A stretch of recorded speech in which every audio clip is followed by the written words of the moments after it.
Hi guys, this is one of the first companion videos that we're going to do after the 3000th blog, where I said we're going to sort of extend the digital content just to explain some of the blogs on video a little bit. And so recently we've published a blog, and you'll get the link to do with this video on the 10 books for dental business, because I was asked by one of our delegates on the online dental business plan course to just go through my 10 best books, which is impossible because there are so many books for so many situations, and it's very personal, isn't it, to individuals what you would recommend. But I've come up with 10 here to just explain some concepts of things that have helped to influence me, maybe, and to frame some of the avenues I've gone down and had a look at. So first one.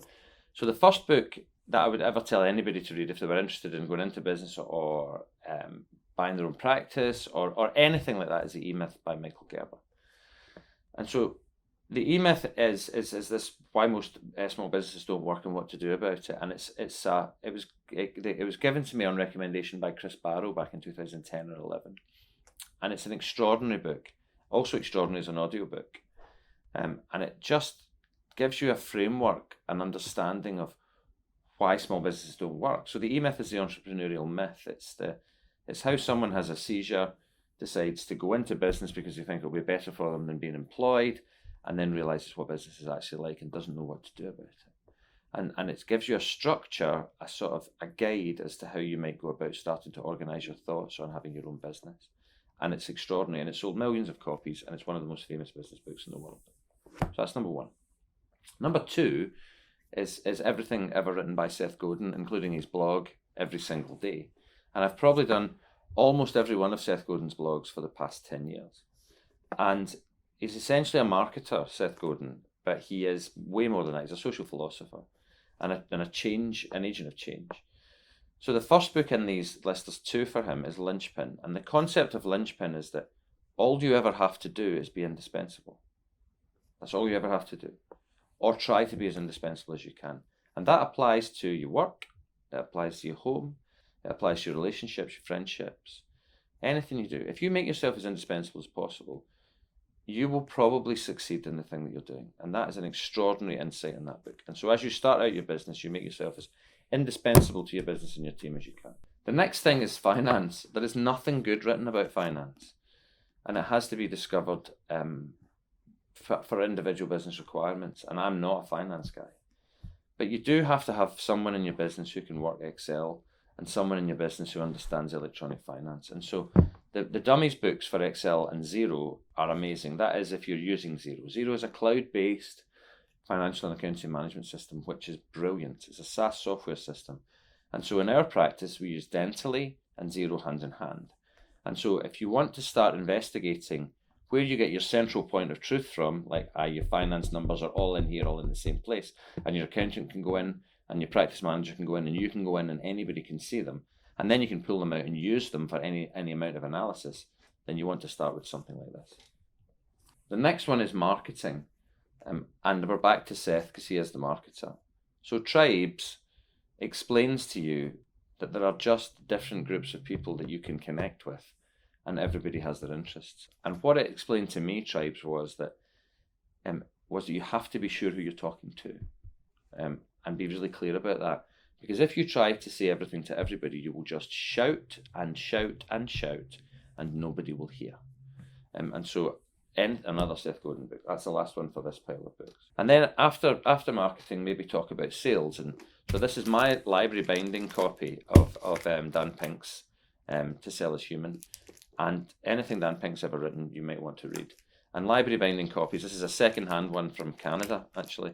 Library binding copies second-hand off Amazon are amazing because they're really, really solid and robust, and they last forever, and lots of other people have read them, so they're really cool. That will teach you everything you ever need to know about selling, particularly sales selling and non-sales selling. Although I'm selling to you now, and you're always selling to somebody. But the converse of that is you're also always the customer. So you always get to choose. And Dan Pink's stuff is amazing on that.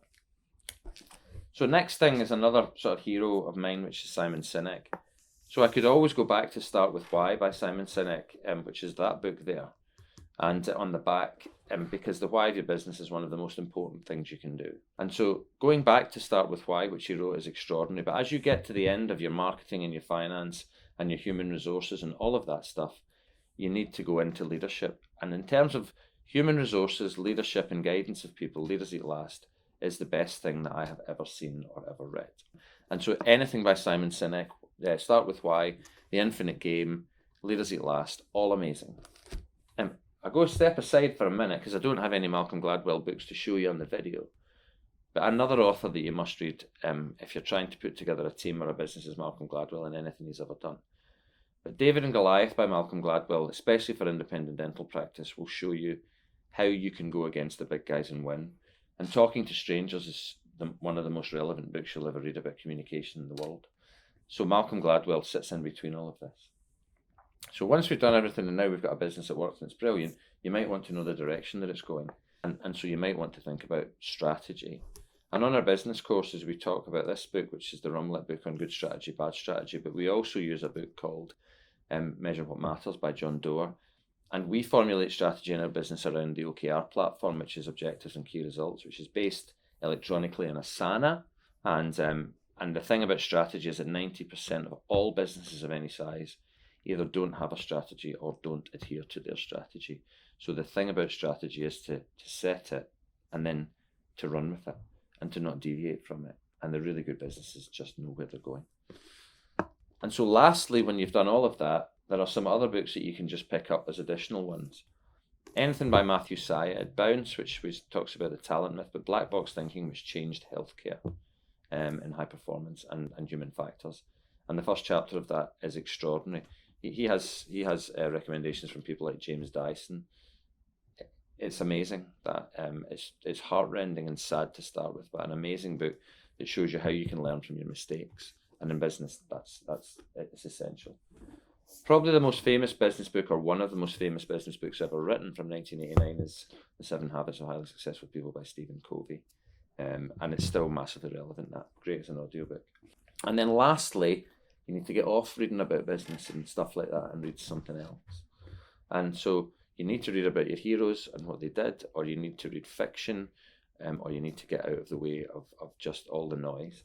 And so Frank Turner's one of my heroes. One of his lyrics is actually on the wall of the box over here. And that's his book, The Road Beneath My Feet, which is one of his songs.